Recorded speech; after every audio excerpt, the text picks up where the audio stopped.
تو اس کو 1400 سال گزر گئے ہیں۔ اللہ تعالیٰ نے آپ کو ایسی خصوصیات سے نوازا کہ 1400 سالوں میں کوئی آدمی آپ کی نظیر اور آپ کی مثال نہیں لا سکا۔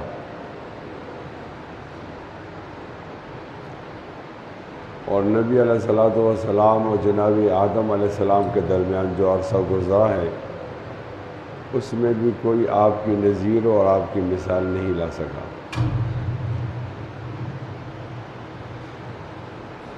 آدم علیہ الصلوۃ والسلام اور نبی علیہ السلام کے درمیان کتنا عرصہ گزرا ہے تو اس پر علماء تاریخ نے لکھا ہے۔ تو بعض حضرات اس طرف گئے ہیں کہ 8000 سال گزرے۔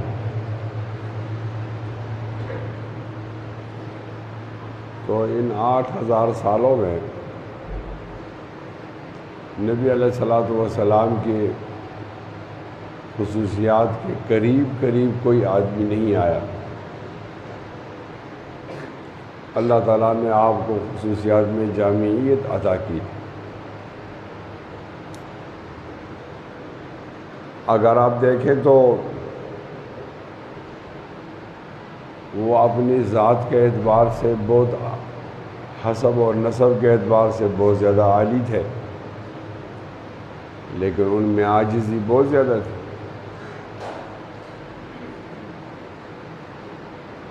اور آپ دیکھیں جب فتوحات ہوئے تو آپ کے ہاں جو مال آیا اور سونا آیا تو وہ تو اونٹوں پر آیا اور گھوڑوں پر آیا، لیکن آپ کے اپنے گھر کے اندر فاقہ تھا۔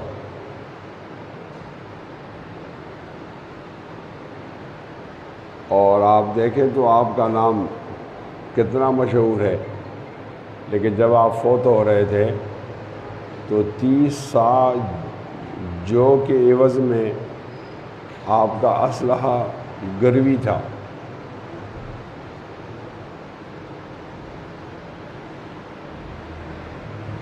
آپ صلی اللہ علیہ وسلم کو اللہ تعالیٰ نے بہت زیادہ خصوصیات دی۔ وہ آپ یتیم تھے، لیکن انہوں نے اپنی یتیمی کو بہانہ نہیں بنایا، ہمت سے کام کیا، اور یتیم ہونے کے باوجود انہوں نے اتنی محنت کی کہ یتیم ہونا ان کے لیے رکاوٹ نہیں بنا۔ آپ صلی اللہ علیہ وسلم کا کوئی بھائی نہیں تھا، کوئی بہن بھی نہیں تھی۔ قریبی رشتہ دار کا نہ ہونا لازمی بات ہے کہ ایک قسم کی رکاوٹ تو معاشرے میں ہوتی ہے، لیکن آپ اتنے اولو العزم اور باہمت انسان تھے کہ یہ بات بھی آپ کے لیے رکاوٹ نہیں۔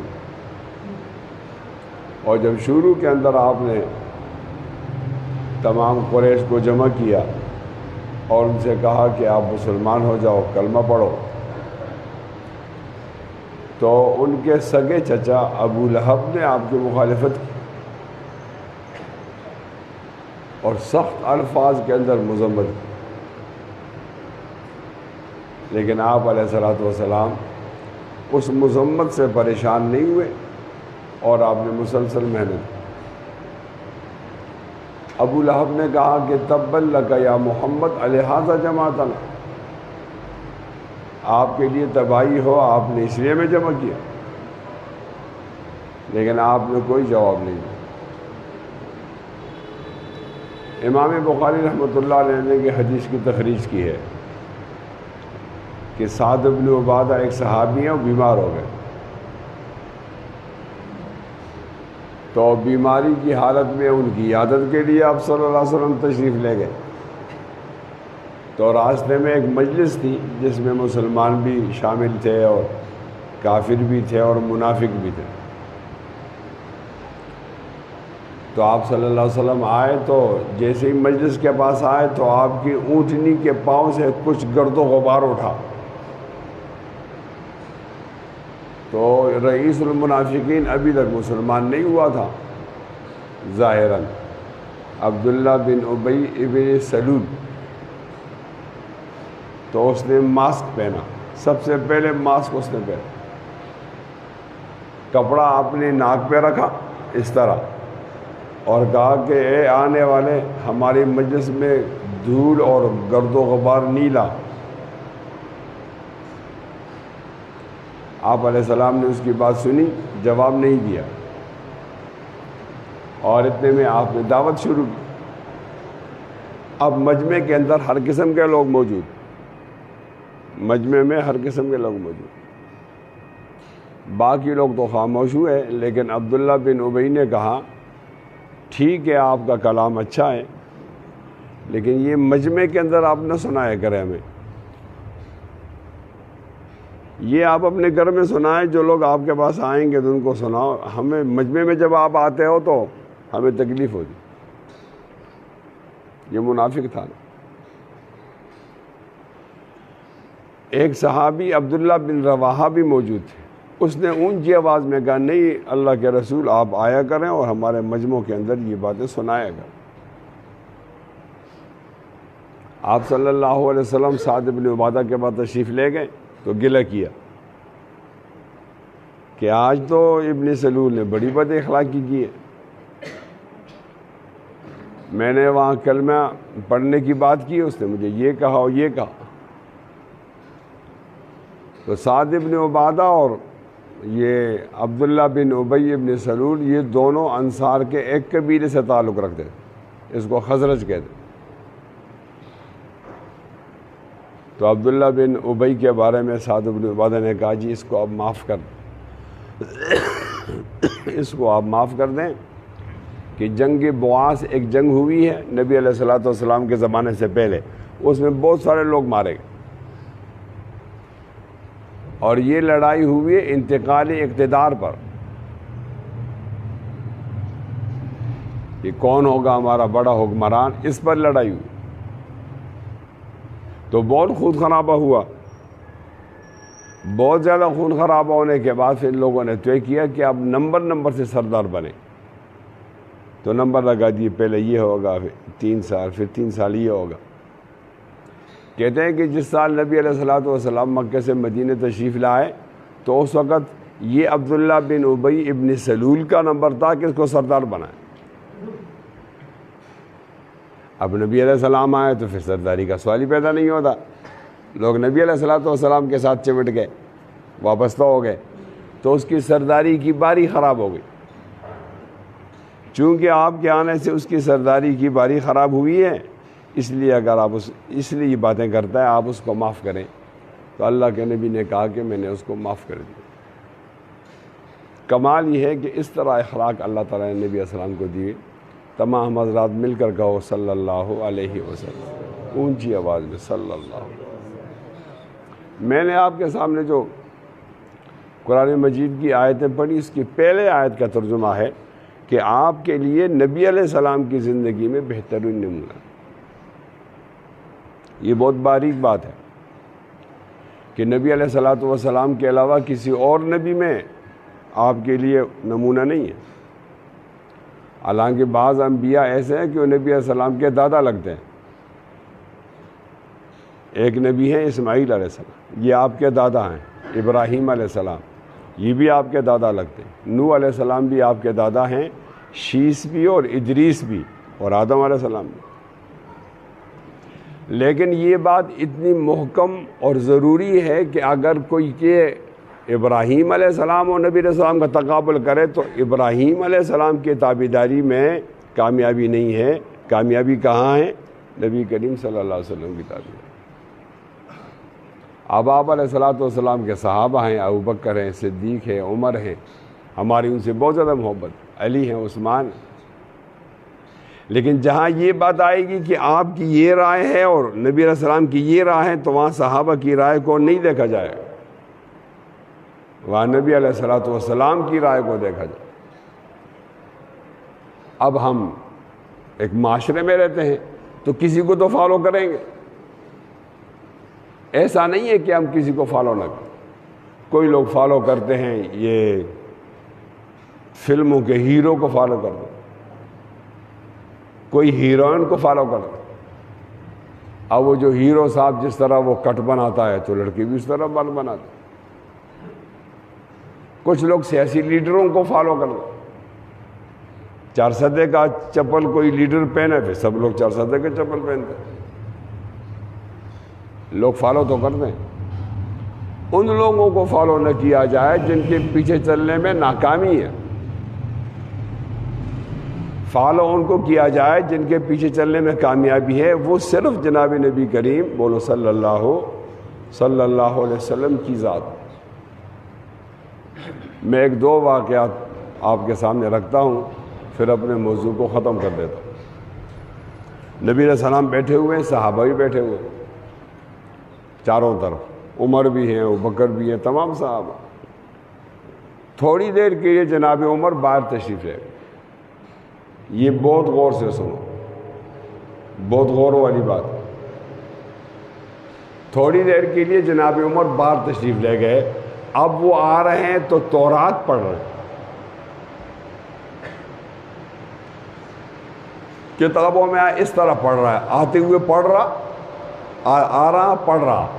اب یہاں مجمع میں پہنچا تو عمر یوں گھوم رہا, اپنی جگہ کو آ رہا ہے تو پڑھ رہا, پھر اپنی جگہ پہ کھڑا پڑھ رہا, پھر بیٹھا پڑھ رہا, تورات پڑھ رہا. نبی علیہ الصلوۃ والسلام اس بات پہ ناراض ہو گئے. اور آپ کی ناراضگی کی بات یہ تھی کہ آپ کسی کو ڈانٹتے نہیں تھے, آپ کے چہرے کا رنگ متغیر ہو جائے, سرخ ہو جائے. صحابہ کہتے ہیں ہم سمجھتے ہیں کہ کسی نے آپ کے چہرے پر انار کا پانی ڈال دیا, ایسا سرخ. تو آپ جناب عمر دیکھیں نبی علیہ السلام کے چہرے کو کہ ان کا چہرہ متغیر ہو گیا, تو پتہ چلے یہ تو نہیں دیکھ رہے نا, یہ تو پڑھ رہا. تو جیسے ہی وہ بیٹھے اور پڑھ رہے تھے تو ان کو کوہنی ماری ابوبکر صدیق نے یوں, اور کہا الا تری ما تغیر بوجہ رسول اللہ صلی اللہ علیہ وسلم, نہیں دیکھ رہے کہ نبی علیہ السلام کا چہرہ تبدیل ہو گیا, کیا پڑھ رہے ہو؟ انہوں نے فوراً تورات کو بند کر دیا اور کہا غلطی ہو گئی, مجھ سے غلطی ہو گئی, معاف کیجیے. مجھے نہیں پتا تھا کہ تورات کے پڑھنے پر آپ ناراض ہیں. مجھے تورات سے کیا لینا دینا, میں تورات کو تھوڑی ہی مان رہا ہوں, میں تو قرآن پر کو مان رہا ہوں. مجھے موسیٰ علیہ السلام سے کیا لینا دینا, میں تھوڑا ہی اس کو اپنا مقتدا, میں تو نبی علیہ السلام کو مقتدا مان رہا ہوں. اور مجھے یہودیت سے اور عیسائیت سے کیا لینا دینا, میں تو اسلام کو مان. غلطی ہو, معاف کی. اور برابر کہتے رہے. امام بخاری رحمۃ اللہ علیہ کہتے ہیں کہ حدیث کے الفاظ یہ ہیں, رضیت باللہ ربا وبالاسلام دینا وبمحمد نبیا. میں راضی ہوں اللہ تعالیٰ کو رب مان کر, اسلام کو دین مان کر, اور نبی علیہ السلام کو, حضرت محمد کو نبی مان کر, صلی اللہ علیہ, اونچی آواز, صلی اللہ. اور ایک روایت میں قدوتوں و امامہ, میں نبی علیہ السلام کو قائد مان رہا ہوں, اپنا امام مان رہا ہوں, زندگی ساری ان کے حوالے کر رہا ہوں. یہ کہتے رہے یہاں تک کہ آپ کا غصہ ٹھنڈا ہو گیا. تو آپ نے کہا عمر کیا پڑھ رہے تھے؟ کہا جی تورات پڑھ رہا. تورات کس پہ نازل ہوئی؟ کہا موسیٰ پر. کیا کہا؟ خدا کی قسم اگر آج موسیٰ زندہ ہوتا تو موسیٰ کی کامیابی کا ایک ہی ذریعہ تھا کہ وہ میرے نقش قدم پہ چلتا. بولو سبحان اللہ. عربی کے الفاظ ہی ہیں, لو کان موسیٰ حیا, لو کان موسیٰ حیا ما وسعہ الا اتباعی. اگر موسیٰ زندہ ہوتے تو اس کو بھی گنجائش نہیں تھی, وہ میری سنت پہ چلتا تو گنجائش ہو. ایک بات ہو گئی. ایک اور بتاتا ہوں. ہمارا عقیدہ ہے کہ قرب قیامت میں عیسیٰ علیہ السلام آئیں گے, وہ زندہ ہیں اور ہماری طرح زندہ ہیں. چونکہ یہ موضوع نہیں ہے, اس کو چھوڑ دیتے ہیں, اپنی موضوع کی طرف آتے ہیں. تو وہ آئیں گے قرب قیامت میں, اور قیامت اس کے بعد 80 سال بعد قائم ہوگی. قیامت ان کے آنے کے 80 سال بعد قائم. 40 سال تک یہ حکمران ہوں گے, ہمارے خلیفہ ہوں گے, 40 سال تک. اور پوری دنیا میں ایک ہی حکومت ہوگی اور ایک ہی مذہب ہوگا. حکومت عیسیٰ علیہ السلام کی ہوگی, کوئی چھوٹی موٹی اور حکومتیں نہیں ہوگی, اور مذہب ایک ہی ہوگا, اسلام ہو. یہ یہودی اور یہ عیسائی اور یہ ہندو یا تو مر کھپ جائیں گے یا یہ مسلمان ہو جائیں. حدیث شریف میں آیا ہے کہ یہاں تک غلبہ ہوگا اسلام کا کہ اگر کوئی یہودی کسی پتھر یا درخت کے پیچھے چھپ جائے تو درخت بولے گا, سبحان اللہ, درخت بولے گا اور پتھر بولے گا, اے مسلمان آؤ یہاں پر یہودی چھپاؤ, اس کو قتل کرو. اس طرح یہ لوگ مغلوب ہوں گے. جو بات میں اختصار سے کرنا چاہتا ہوں یہ لمبی بات ہے کہ عیسیٰ علیہ السلام جب آئیں گے تو ہمارے دیندار لوگ پریشان ہو جائیں گے, خاص کر تبلیغی جماعت والے. یہ کہیں گے عجیب آدمی آیا ہے, نبی بھی ہے, بادشاہ بھی ہے, اس کی بات تو ماننی پڑے گی, نہیں مانیں گے تو جیل میں ڈالے گا. اور ہم تو یہ محنت کر کے عقیدہ بنا کر آئیں کہ قرآن مجید عظیم الشان کتاب ہے اور اس کے بغل میں تو انجیل ہے. اگر اس نے انجیل کا اعلان کر دیا تو پھر کیا ہوگا؟ اور ہمارا عقیدہ تو یہ ہے کہ حضرت محمد صلی اللہ علیہ وسلم آخری نبی ہیں, اور اگر انہوں نے کہا میں آخری نبی ہوں, اس کے بعد نبی آ گیا ہوں, تو ہم کیا کر سکیں گے؟ اور ہمارا تو یہ ذہن ہے کہ شریعت محمدی وہ ناسخ ہے اور باقی سب منسوخ ہے, اور ان کے بغل کے اندر, ہاتھ کے اندر تو شریعت ہی سے بھی ہے. یہ پریشانی کی وجہ ہوگی. تو جناب عیسیٰ علیہ السلام سب کو جمع کر کے کھڑے ہو جائیں گے اور لوگوں سے کہیں گے لوگوں میں آپ کی خسر پسر سمجھ گیا ہوں, آپ کی بات مجھ تک پہنچ گئی. سنیے, اللہ تعالیٰ جب کسی نبی کی بات عوام کو سنوانا چاہتے ہیں اس کے ساتھ کوئی واقعہ متعلق کرتے ہیں نبی کے ساتھ. یہ ابراہیم نبی ہے, اس کی بات سنو, یہ آگ میں ڈالے گئے تھے بچ گئے. یہ موسیٰ نبی ہے, اس کی بات غور سے سنو, یہ پانی میں بچ گئے اور فرعون نہیں بچا. یہ اسماعیل نبی, اس کی بات سنو, اس کو ذبح کیا اور ذبح نہیں ہو. اس طرح واقعہ مطالعہ کر دیں, واقعہ متعلق ہو جاتا ہے تو پھر لوگ غور سے سنتے ہیں. عیسیٰ علیہ السلام لوگوں کو جمع کر کے کہیں گے کہ کسی نبی کی بات اللہ تعالیٰ عوام کو سنوانا چاہتے ہیں تو اس کے ساتھ ایک واقعہ متعلق کر دیتے ہیں. میں مریم کا بیٹا عیسیٰ, میری بات غور سے سنو کہ میرے ساتھ 3 واقعات متعلق. کتنے واقعات بولو؟ کتنے؟ 3. ایک واقعہ یہ ہے کہ میں بغیر باپ کے پیدا ہوں, وہ تو آپ کو معلوم ہے. دوسرا واقعہ بھی ہے, وہ آپ کو معلوم نہیں. آج تاریخ ہے 4 اگست یا 5؟ 4 اگست 2023. یہ عیسیٰ علیہ السلام کے آسمان کو جانے کی تاریخ ہے. آپ سے کوئی پوچھے وہ کب گئے ہیں تو آپ کہو 2000 سال ایک ہو گئے, پھر 22 سال اوپر گزر گئے, 23 سال کے 7 مہینے پورے ہو گئے اور 8ویں مہینے کی 4 تاریخ. پکا ٹکا حساب ہے. اس طرح عیسیٰ علیہ السلام کی عمر, اس میں 40 سال اور ڈالو, یہ ان کی عمر ہے. ہلو, کتنی لمبی عمر ہے. اور پھر قیامت کل تھوڑی آنے والی ہے, جتنی قیامت دیر سے آئے گی عیسیٰ کی عمر لمبی ہوگی. عیسیٰ علیہ السلام کہیں گے میری بات غور سے سنو, میرے ساتھ 3 واقعات متعلق ہے. بغیر باپ کے پیدا ہوا ایک, اور میری عمر سب سے زیادہ ہے 2, اور تیسری میری وجہ سے امت کا منحوس ترین فتنہ دجال کا ختم ہو گیا. نبی علیہ السلام کی امت پر بہت فتنے آئیں گے لیکن دجال کا فتنہ بہت منحوس ہے. اس کی 2 نشانیاں. ایک نشانی یہ ہے کہ قتل عام زیادہ ہوگا, مسلمان بہت مر جائیں گے, اور دوسری نشانی یہ ہے کہ قرآن مجید اٹھ جائے گا. جس کو یاد ہے اس کے سینے سے اٹھ جائے گا, اور جو قرآن مجید لکھا ہوا ہے یہ کاغذ سے اٹھ جائے گا. رات کو سویا ہوا حافظ قرآن صبح اٹھے گا کالم یکن, وہ حافظ نہیں ہوگا. وہ جا کر دوڑے گا مسجد کو, جب وہ قرآن کھولے گا کاغذ ہوگا, حروف نہیں ہوں گے. پتہ کرو کہ یہ علامت ہے کہ یہ منحوس فتنہ ہے.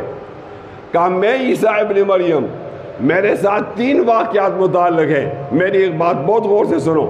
ایک میں بغیر باپ کے پیدا ہوا, ایک میری عمر زیادہ ہے, ایک میری وجہ سے دجال کا فتنہ ختم ہوا. 3 واقعات کے بعد جو بات میں بتانا چاہتا ہوں وہ یہ ہے کہ مرور زمانہ کے باوجود اور قرب قیامت کے باوجود آج بھی میں اعلان کرتا ہوں کہ کامیابی مریم کے بیٹے عیسیٰ کی سنت میں نہیں بلکہ آمنہ کے بیٹے محمد کی سنت. بس کر رہا ہوں. ایک وعدہ کرو کہ ہم نے نبی علیہ الصلوۃ والسلام کی سنت کو نہیں چھوڑنا. نہ دائیں دیکھنا ہے، نہ بائیں دیکھنا ہے، نہ آگے دیکھنا ہے، نہ پیچھے دیکھنا ہے، نہ کسی انگریز کو دیکھنا ہے، نہ کسی یہودی کو دیکھنا ہے، نہ فلمی ایکٹر کو دیکھنا ہے، نہ ایکٹریس کو دیکھنا ہے. ہمارے لیے ماڈل اور ہمارے لیے معیار کیا ہے؟ رسول اللہ صلی اللہ علیہ وسلم. میں آپ کے سامنے وعدہ کرتا ہوں، آپ بھی وعدہ کر دیں کہ انشاءاللہ ہم نبی علیہ السلام کی سنتوں کو نہیں چھوڑیں گے انشاءاللہ. میں مولانا ارشاد صاحب کا بہت زیادہ شکر گزار ہوں. ان کے ہاں پابندی زیادہ ہوتی ہے ٹائم کی، اتنی پابندی نماز کی نہیں ہوتی جتنی ٹائم کی پابندی ہوتی ہے. تو ٹھیک ہے، یہ بھی اچھی بات ہے، میں ان کا شکر گزار ہوں.